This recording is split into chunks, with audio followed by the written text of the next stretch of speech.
बता दें क्या? एक ई कॉमर्स कंपनी है जो सामानों को होम डिलीवरी के रूप में काम करती है और ये चकमेहती थाना अंतर्गत माली नगर में इसका ब्रांच है। वहाँ इसके एक होम डिलीवरी बॉय थे अभिनंदन कुमार। ये दिनांक 3 तारीख को 3/10/23 को कर्पूरीगढ़ थानाध्यक्ष को सूचित करते हैं कि उनके साथ 4 अपराधकर्मी लूटपाट किए हैं और उनका 6,000 रुपया, मोबाइल और सामान जो है, जो होम डिलीवरी का सामान था, वो लूट लिए हैं। इस सूचना पर जैसे ही जानकारी मिलती है त्वरित रूप से थाना अध्यक्ष सूचित करते हैं और इस सूचना पर हम लोग लूट को मामला समझ करके त्वरित रूप से अनुसंधान प्रारंभ करते हैं। इसी क्रम में इस कंपनी के जो मैनेजर हैं आशुतोष कुमार, वो थाना पर आते हैं और सूचित करते हैं कि उनके द्वारा टोटल 40 सामान को दिया गया था, जिसमें 17 सामान की आपूर्ति की गई थी और बाकी सामान जो है उनको नहीं मिलता है। तो पूछताछ के दौरान में और तकनीकी रूप से पाया जाता है कि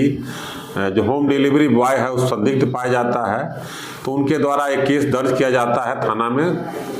और केस दर्ज करने के बाद जब अनुसंधान प्रारंभ किया जाता है तो इस केस का उद्भेदन होता है और होम डिलीवरी बॉय जो था अभिनंदन कुमार, वही जो है एक झूठा मामला ला करके और झूठा मामला की जानकारी दे करके यह बताया कि उसके साथ लूट की घटना घटी है, जबकि वो सामान सारा एक व्यक्ति के यहाँ रख दिया था और वो चोरी कर करके उसको खपाने के नियत में था। लेकिन जब पूछताछ की गई, पूछताछ के पश्चात उनका सारा सामान 6,000 रुपया जो ई कॉमर्स कंपनी का जो ग्राहक लोग दिए थे, उसका ई कॉमर्स कंपनी का मोबाइल और सारा सामान जो शेष रह गया था और वापसी का भी सामान, टोटल सामान जो है बरामद हो चुका है। इस बरामदगी के पश्चात एक मामला ये भी आया कि जो आजकल के होम डिलीवरी बॉय जो कंपनियां रख रही हैं उनकी छानबीन, उनकी गतिविधि की जांच नहीं कर रही है और बहुत सारे सामान की घटना जो हो जाती है